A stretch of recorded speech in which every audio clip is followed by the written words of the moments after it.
All right, what is up, you guys?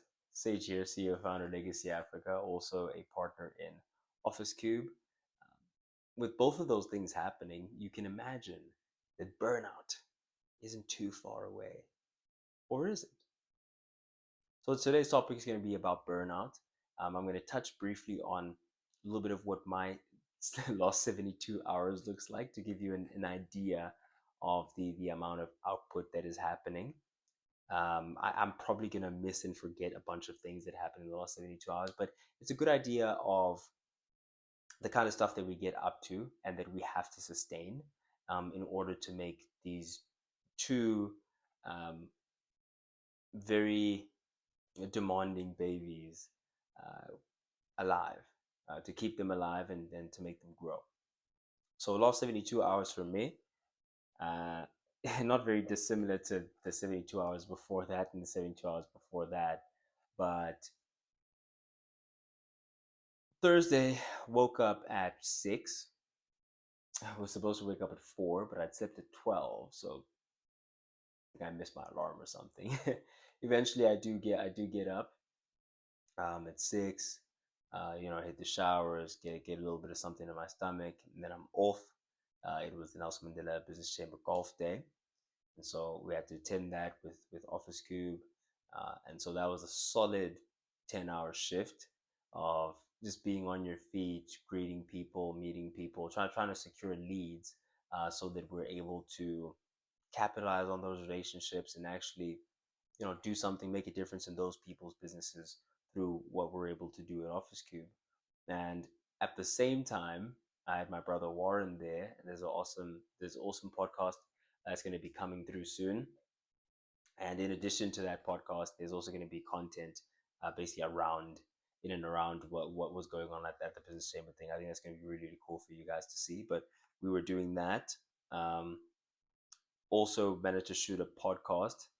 So there's sometimes a gaps in between golfing rounds, and so in between, like, during one of those gaps, Warren and I literally popped the cameras up, popped some mics on, and we shot an entire podcast. So that happened immediately after.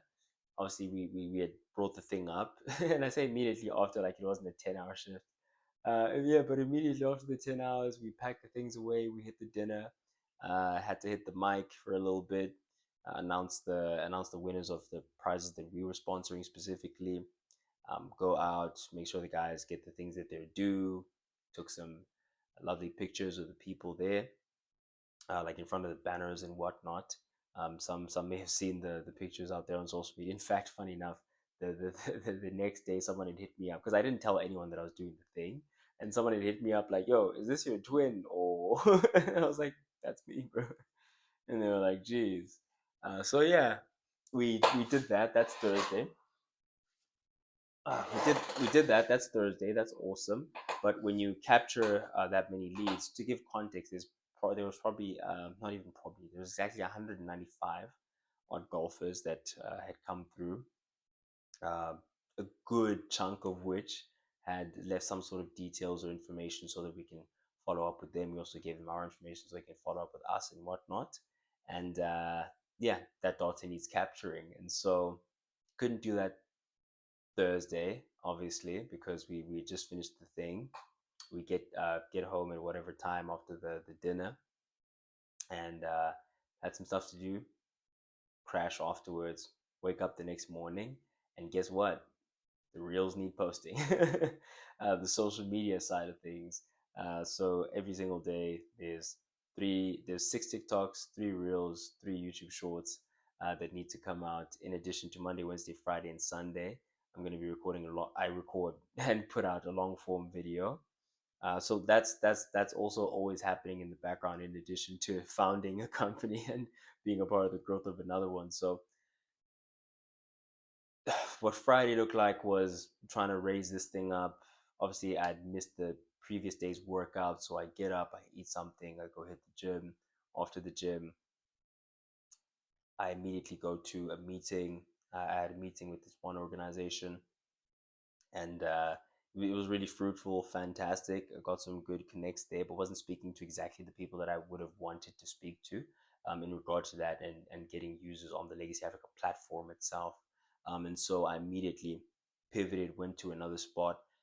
There, I wasn't able to see the person that I was there to see, but I did manage to capitalize and see the right people who also see the vision, and see what it could be. So that's something to follow up on. And the cool thing about these two babies is that they feed into each other, but also they're on different timelines. And so this one's more of a long-term play. Legacy is a very long-term play. And then Office Cube is something where you build long-term relationships, but you can start transacting.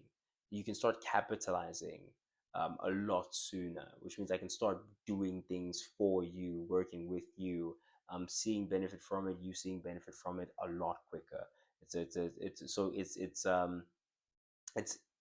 it's good, and it's better in that sense in terms of short-term monetization.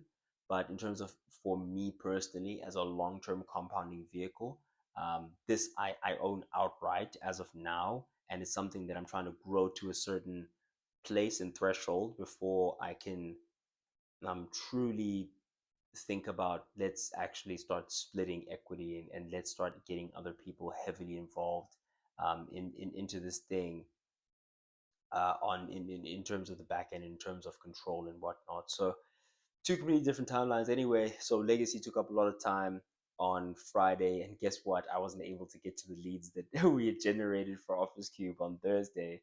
Uh, but I did, before I went to sleep, manage to create a CRM, lead capture system. And CRM is customer relationship management. So I created a customer relationship management system, and I'd begun to populate it, and then I passed out. And then I woke up this morning, and guess what? The first thing on my mind is, well, first and foremost, I need to get my posts out. As soon as I got my posts out, fortunately, today is a weekend. I don't work out on weekends. I do um, Monday to Friday, and yeah, I take the 2 days off. Some people take those two. Some people do 1 day on, 1 day off. No, the 2 days on, 1 day off, 2 days on, 1 day off. I do Monday to Friday, and then I take my 2 days off. So yeah, fortunately today I didn't have to go work out, but got up, got my posts out, and then immediately you eat something, and the first thing on my mind is, boom, I need to hit this. And so the point that I'm trying to get to, long story short, I've literally been on that the whole day.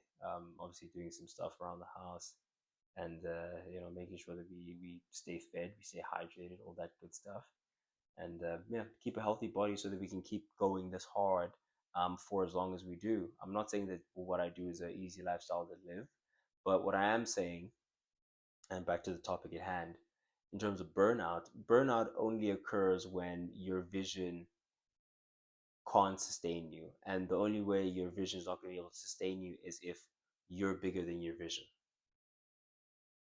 or if the vision isn't big enough to pull you towards it. You can only push so much, you know? You can only push so much. And I'm someone who, with reasonably above average amounts of willpower, let's say.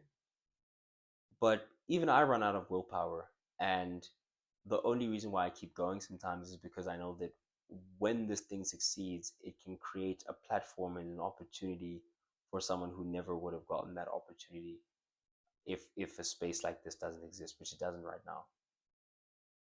So if we can create a space like I want to create, then we can give opportunity to those people who don't have capital, who don't have connections, who can't get into certain rooms. We at least give them a leg to stand on, and then as they're standing on that leg, they begin to monetize.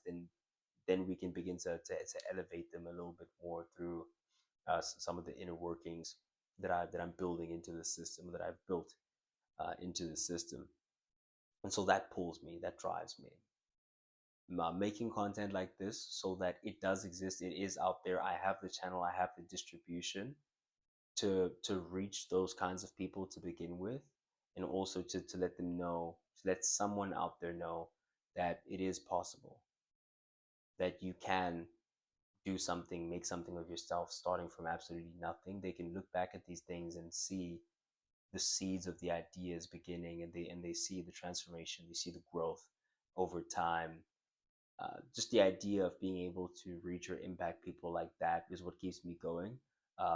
some of the messages that I get, some of the comments that I get of people saying, "Wow, you know what? I needed to hear that today." More than enough. That pulls me. That keeps me going. On the Office Cube side of things, it's number one, and I literally just put out a tweet about this not too long ago, which is there's a very rare subset of individuals that capitalize when they're given opportunity. A lot of people say, "No, Sage, I want a chance, I want an opportunity, I want this, I want that." And then I say, "Okay, awesome. Show up at this place at this time. I've talked to this person. This is your chance to get in like you asked for." And quiet, nothing, no responses, no. It's happened more times than not. But a very rare kind of individual actually capitalizes on the opportunities when they're given. They just show up. They don't make excuses. They just go in and they grab the thing with both hands. I like to think of myself as the latter, as the rare kind of individual. And so for me, Office Cube is that.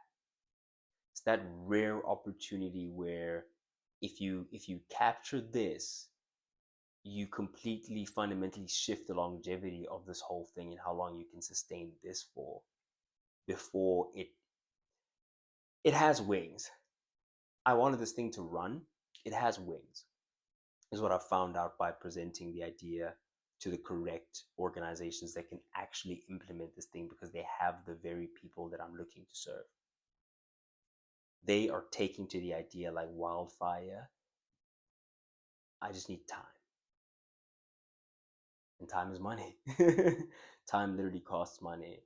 And so to be able to get in like we asked for, capitalize, and win gives us more time to create more of this thing and to be able to, again, affect that impact with the access that we have through this thing. But none of that happens if we don't capitalize and if we don't go wide.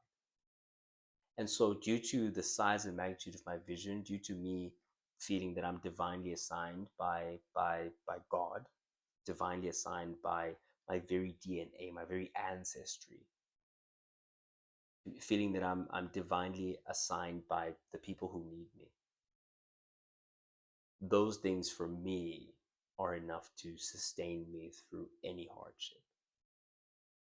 Feeling that I'm divinely assigned by my future self, who keeps looking back at me saying, Yamazela, Bambelela, Suphela mandla mntakwethu.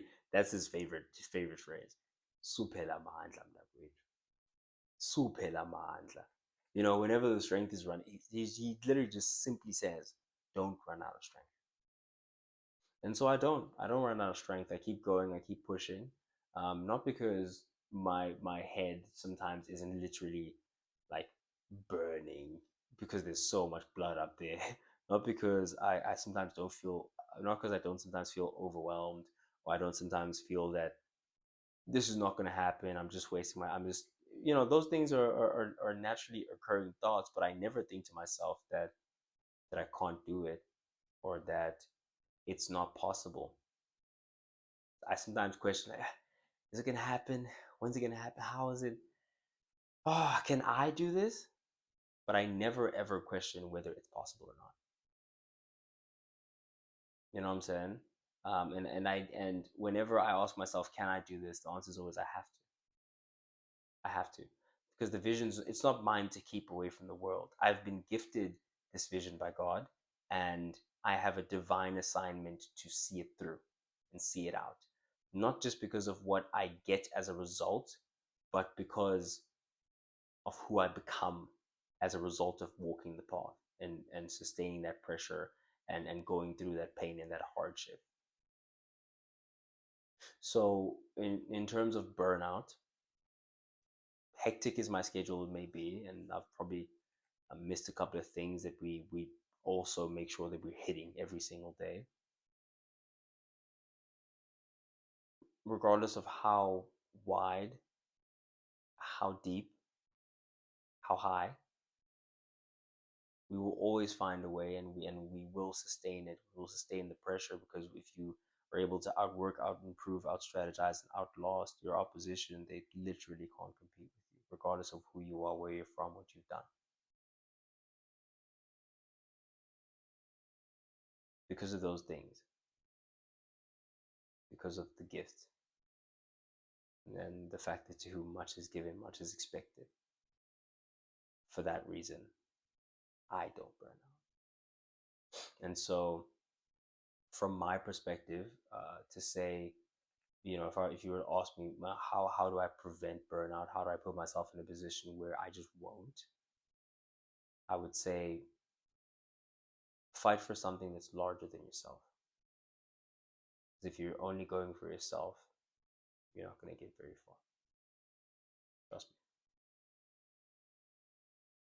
Thank you. Thanks for watching. If you did in fact enjoy the video, hit the subscribe button. I have been Sage, standing on business. Signing out.